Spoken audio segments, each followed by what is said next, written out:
क्या आपके 10th और 12th का रिजल्ट आ चुका है? क्या आप अभी नर्सिंग पैरामेडिकल फील्ड में अपना करियर बनाना चाहते हो? फिर चाहे आप किसी भी स्ट्रीम से हो, साइंस, कॉमर्स या आर्ट्स, जहां स्टूडेंट्स को पढ़ाई के साथ साथ भिवंडी के टॉप हॉस्पिटल में जॉब भी दिलाई जा रही है। डिप्लोमा और डिग्री कोर्सेज जैसे ANM, GNM, BSc nursing, BSc MLT, BSc radiology, BSc operation theatre, physiotherapy, इसी तरह से डॉक्टरेट कोर्सेज जैसे MBBS, BDS, BUMS, BHMS, BAMS के लिए भी एडमिशन कंसल्ट किए जाते हैं। ज्यादा जानकारी के लिए हमसे कांटेक्ट करें।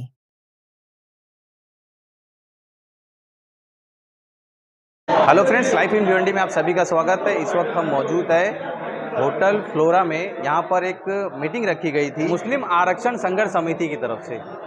तो इसमें जो लीड पे थे, यानी जो जिनके नेतृत्व में ये मीटिंग रखी गई थी, महाराष्ट्र दक्कन मुस्लिम सेवा संघ के जो अध्यक्ष हैं इमरान शेख और डॉक्टर कामरेड विजय कामले, उनके नेतृत्व में ये मीटिंग रखी गई थी। और इसमें जो है मुस्लिम आरक्षण की जो है बातें रखी गई थी। मुस्लिम आरक्षण को लेकर ये लोग आगे आंदोलन छेड़ने वाले हैं, इस मुद्दे को लेकर आगे बहुत दूर तक जाने वाले हैं। इन सारे मसलों पर हमारे चैनल से बातचीत करते हुए इन्होंने क्या कहा, आइए सुनते हैं। आज फ्लोरा होटल के ऊपर आज हम लोगों ने एक मुस्लिम समाज की मीटिंग ली, मुस्लिम आरक्षण संघर्ष समिति के बैनर के अंडर में। तो मुस्लिम आरक्षण संघर्ष समिति स्थापन हुई आज, और आज हम लोगों ने एक छोटी सी मीटिंग ली। यहाँ पर एक करीबन 100 लोगों को हम लोगों ने बुलाया था। और हमारी कोशिश ये है कि महाराष्ट्र के अंदर मुस्लिम आरक्षण मुस्लिम समाज को मिलना चाहिए, और वो शिक्षा के अंदर भी होना चाहिए, वो नौकरियों के अंदर, पब्लिक सेक्टर नौकरियों के अंदर भी होना चाहिए, और ये आरक्षण हमारा सामाजिक राजकारण के अंदर भी होना चाहिए। इस मुद्दे को लेकर आज हम लोगों ने पहली मीटिंग की है। अगर जिस तरह से देखा जाए मुस्लिम आरक्षण की बात की जाए तो आरक्षण के लिए कई नेता भी इसकी लड़ाई लड़ रहे हैं। आप लोग भी इस मैदान में उतर रहे हैं, तो क्या लगता है आप जिस तरह से आपने कहा? नहीं, नेता लोगों ने लड़ाई लड़ रहे हैं, लेकिन वो कहीं ना कहीं कामयाब नहीं हो पा रहे। मुझे लगता है कि किसी ने कहा था कि सड़कें अगर सूनी हो जाए तो संसद बेलगाम हो जाती है। तो सड़कें सूनी है तो संसद बेलगाम है, तो हमको रास्ते पे उतरना पड़ेगा। और मुस्लिम समाज बड़े पैमाने पर, मुझे उम्मीद है कि इस मुहिम के अंडर में, ये मुस्लिम समाज का जो आरक्षण हम लोग मांगने जा रहे हैं, इसके अंडर में बड़े पैमाने पे भिवंडी का मुस्लिम समाज उतरेगा, और महाराष्ट्र के अंदर एक बहुत अच्छा मैसेज जाएगा, और कहीं ना कहीं पॉलिटिकल पार्टी इसका दखल लेगी। आने वाले समय में विधानसभा का इलेक्शन है, तो ये मुद्दा जो आरक्षण का मुद्दा जो है, ये राजनीतिक मुद्दा बनेगा? बिल्कुल राजनीतिक मुद्दा ही है, ये तो बनना ही चाहिए राजनीतिक मुद्दा। क्योंकि यहाँ पर मुस्लिम, जिस तरीके से सच्चर कमेटी की 2005-6 की रिपोर्ट है, उसको आज तक लागू नहीं किया गया, जिसके अंदर बताया गया कि मुस्लिम जो है SC ST से भी खराब हालत में मुस्लिम जी रहा है महाराष्ट्र के अंदर, और उसको आज तक किसी ने लागू नहीं किया। लेकिन ये जो 2024 का जो इलेक्शन हुआ, ये इलेक्शन ने कई राजनेताओं की आंखें खोल दी है। उन्होंने ये बता दिया है ये लोगों ने कि मुस्लिम और दलित समाज और जो सेक्युलर सोच रखने वाले लोग हैं, अगर ये एक कट्टा हो जाते हैं और एकजुट हो जाते हैं, तो कहीं ना कहीं सरकार भी गिरा भी सकते हैं, ये लोगों को बताया है। तो आगे ये नेता ये सारी चीज़ों को ध्यान में रखेंगे, मुझे लगता है विधानसभा इलेक्शन के अंदर। आपकी पार्टी का, आपकी जो संस्था है उसका नाम महाराष्ट्र दक्कन मुस्लिम सेवा संघ है जी। तो इसमें आपकी संस्था मिली हुई है कि इसमें पूरा मुस्लिम समाज है? नहीं, यहाँ तो पूरे मुस्लिम समाज की बात है, कोई संस्था की बात नहीं है। महाराष्ट्र दक्कन मुस्लिम सेवा संघ तो एक अपनी एक इंडिविजुअल संस्था है जो इस समिति को सपोर्ट भी कर रही है।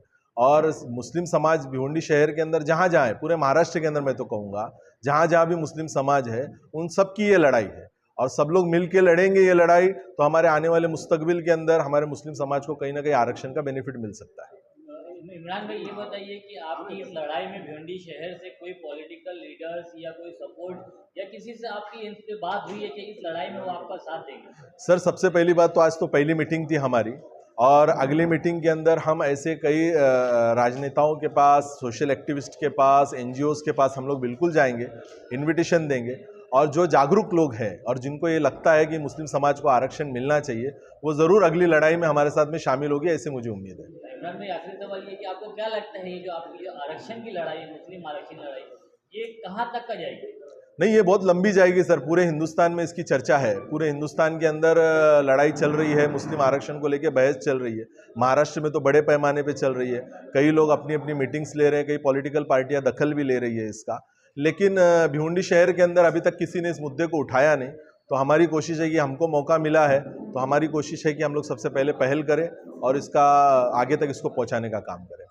ये जो लड़ाई ये है, ये नेता करे नहीं करे या विधानसभा में या संसद में इसका विषय निकले नहीं निकले, लेकिन हम ये कोशिश में है कि जनता इस लड़ाई में उतरे और रास्ते पे उतरे, और उसका मुझे बिल्कुल विश्वास है कि जनता उतरेगी और इसका दबाव इतना होगा कि इस देश के राज्य के राजनेता को उसकी दखल लेनी पड़ेगी।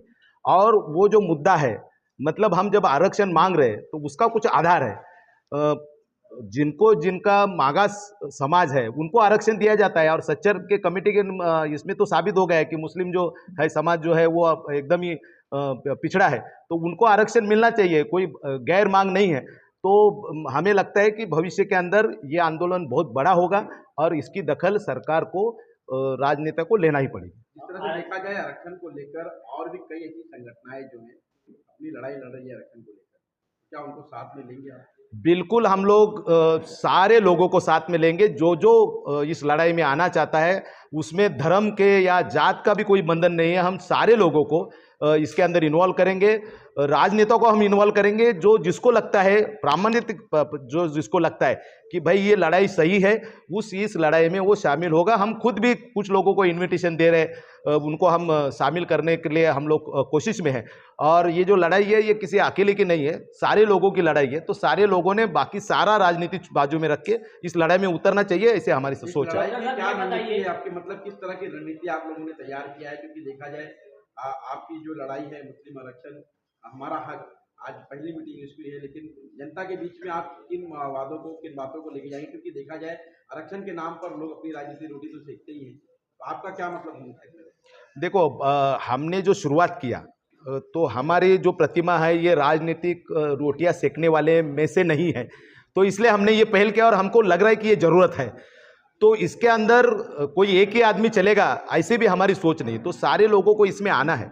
और भविष्य के अंदर मुझे बिल्कुल विश्वास है कि सारी राजनीतिक लोग, राजनीतिक पार्टियां इसको ये करेंगे और अपनाएंगे, और ये मुद्दे को लेके वो भी इस लड़ाई के अंदर उतरेंगे, ऐसा विश्वास है। आपको नहीं लगता है कि आरक्षण को लेकर जो है लोगों का कहीं ना कहीं विश्वास टूटा हुआ है? लोगों का विश्वास टूट गया है कि मुस्लिम आरक्षण की बात की जाती है, लेकिन आज ये लड़ाई कई सालों से लड़ी जा रही है। नहीं, ये मुस्लिम जीतने का काम कैसे करें? अभी तक खाली मुस्लिम आरक्षण की बात हो रही है, चर्चा हो रही है, लेकिन हम ये आंदोलन लोगों तक लेके जा रहे हैं और आंदोलन के अंदर लोगों को इन्वॉल्व करके ले रहे हैं।